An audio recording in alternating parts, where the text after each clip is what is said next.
محترم حضرات، السلام علیکم ورحمۃ اللہ وبرکاتہ۔ آج میں حاضر ہوا ہوں چند اسلامی پیارا بیان لے کر۔ آپ حضرات محبتوں سے سماعت کر لیں اور میرے چینل کو لائک، شیئر، کمنٹ ضرور کرتے رہیں۔ ٹوٹے پھوٹے انداز میں نعت پاک کے چند اشعار پیش کر رہا ہوں، سماعت کر لیں۔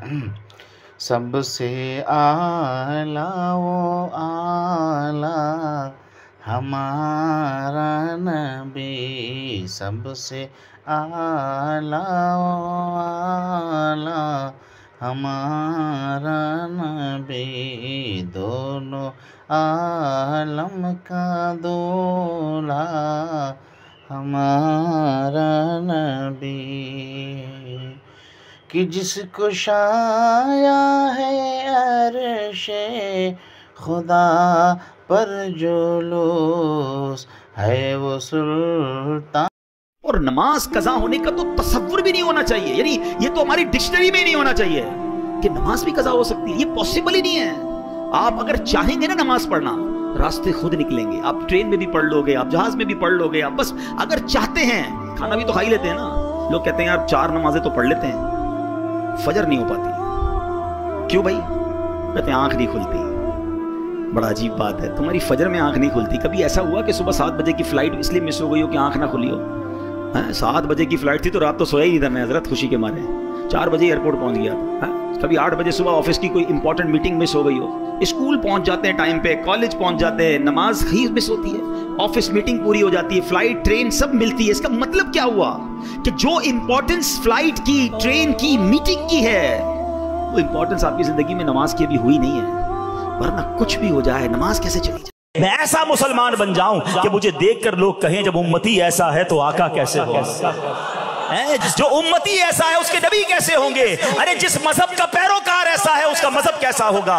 ہونا تو یہ چاہیے کہ ہمیں دیکھ کر غیر مسلم مسلمان ہو جائیں، مگر آج حال یہ ہے کہ ہمیں دیکھ کر ہمارے مسلمان بھائی پریشان ہوتے ہیں، کہتے ہیں یار میں تو بڑا نیک نمازی سمجھ کر کاروبار کیا تھا، مجھے کیا پتا کاروبار کے بعد بندہ ہی بدل جائے گا۔ میرے پاس آیا تھا، قسمیں کھا کھا کر قرضے لے کر گیا، اور قرضہ لے کر ایسا غائب ہوا کہ نظر ہی نہیں آ رہا ہے۔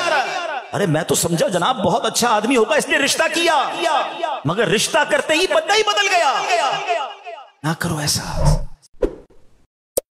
تمہیں نماز میں دل نہیں لگ رہا، تمہارا تلاوت میں دل نہیں لگ رہا، تمہارا سجدوں میں دل نہیں لگ رہا، تم دعا کے لیے ہاتھ اٹھاتے ہو، آنسو نہیں بہ رہے، تمہیں یاد مدینہ نہیں تڑپا رہی، سمجھ لو میں بیمار ہو گیا ہوں، اب مسجد چھوڑ کر مت جانا، اب اللہ کی بارگاہ میں سر جھکا دینا کہ مولا بیمار بن گیا ہوں، مولا گناہوں نے ورق چڑھا دیا ہے، دل سیاہ ہونے لگ گیا ہے، اے اللہ دل بکنے لگ گیا ہے، کریم مدد کر۔ سنو میرے آقا نے کیا فرمایا، ارے کونین کے والی ہیں، ان کے صدقے ہماری مغفرت ہوگی، وہ اپنے رب سے مدد مانگتے ہیں۔ اللہم اعنی علی ذکرک شکری کا حسن عبادتک، اے اللہ میری مدد کر، میں تیرا ذکر اچھا کروں، میں تیری عبادت کروں، تیری بارگاہ میں سجدے کروں۔ مانگو نا اپنے رب سے، وہ کریم ہے، وہ تمہارا دل صاف کر دے گا، وہ تمہارے دل سے گناہوں کی عادت چھڑا دے گا۔ عورت کے لیے افضل چیز یہ کہ اسے کوئی غیر مرد نہ دیکھے۔ اب یہاں بدقسمتی سے حال یہ ہے کہ تیار ہو کر ایسی چیزیں پہن کر، ایسا میک اپ کر کے باہر نکلنا ہے تاکہ لوگ دیکھیں۔ کتنا فرق ہے، یعنی ان کو یہ احساس بھی نہیں ہوتا کہ ہم کیا کرنے جا رہی ہیں۔ والد کتنا سمجھا لے گا، بھائی کتنا سمجھا لے گا، آپ خود سے یہ فیصلہ کریں نا۔ ہمیں پڑھنا چاہیے اور گھر میں بی بی فاطمہ کی سیرت کو بیان کرنا چاہیے۔ میں نے خود ایکسپیرینس کیا ہے، مرد کتنی کوشش کر لے گھر کا ماحول بدلنے، اگر گھر کی ایک عورت بدل جائے نا اور وہ نیک بن جائے، آپ دیکھیں گھر کا ماحول کیسے بدل۔ جو امپیکٹ لیڈیز ڈالتی ہے نا گھر کے ماحول کو بدلنے میں، اگر آپ کے گھر میں کوئی ایک اسلامی بہن با پردہ ہو جائے، با عمل ہو جائے، تہجد گزار ہو جائے،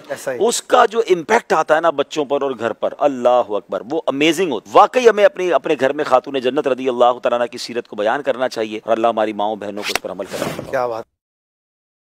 بڑی خوبصورت بات سمجھیے گا کہ ہمیں کس طرح اللہ پر بھروسہ رکھنا ہے۔ ایک شخص نے حضرت عیسیٰ سے کہا آپ اللہ پر کامل بھروسہ کرتے ہیں؟ کہا ہاں بالکل کرتا ہوں۔ کہا پھر پہاڑ سے کود جائیں، اللہ نے بچانا ہوگا تو تمہیں بچا لے گا، آپ کا رب بچاتا ہے کہ نہیں بچاتا دیکھتے ہیں۔ کیا خوبصورت جواب دیا حضرت عیسیٰ علیہ السلام نے۔ آپ فرماتے ہیں اللہ پر بھروسہ ضرور رکھتا ہوں مگر اللہ کا امتحان نہیں لیتا ہوں۔ تو یہ بھی بات سمجھنے والی ہے، اس طرح کے ٹیسٹ نہیں لیے جاتے اپنے آپ پر، مگر ان واقعات سے سیکھنا کیا ہے کہ یقین کیسا ہونا چاہیے، رب کے فیصلوں پر اطمینان کیسا ہونا چاہیے۔